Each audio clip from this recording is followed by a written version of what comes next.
Hi guys, recently I was asked, have you ever been at a funeral and wondered whether the person whose funeral you're attending really deserves to be in hell?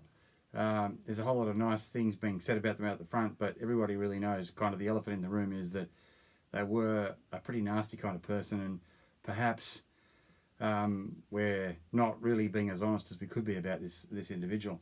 Anyway, it's a good question, and I have often been at funerals and wondered where a person might be. Although I would say that it's certainly not my position or any of our position to judge where a person should end. That's ultimately, fortunately for us, in the hands of God.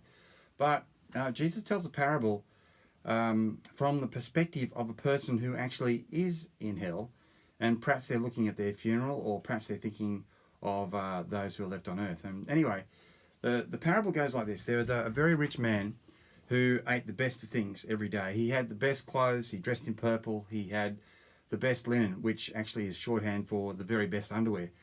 But there was also at his gate a poor man who longed to fill his stomach with the leftovers from the rich man's table, but he couldn't.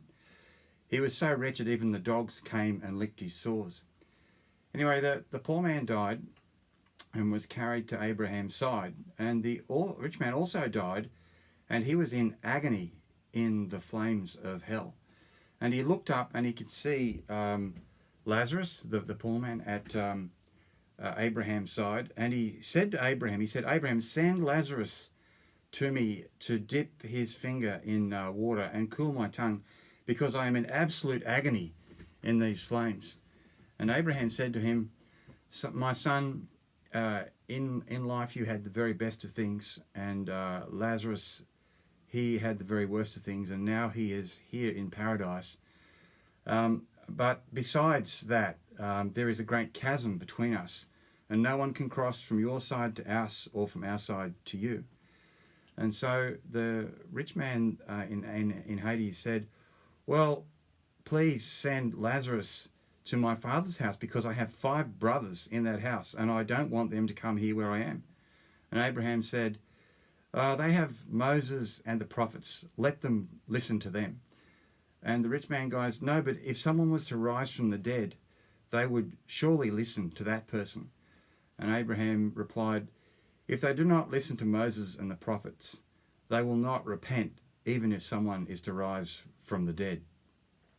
So that's the story from Jesus about a person who is in hell, and then from their perspective.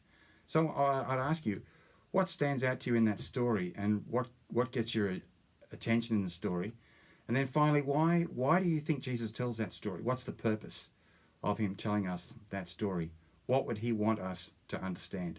Anyway, God bless, and bye for now.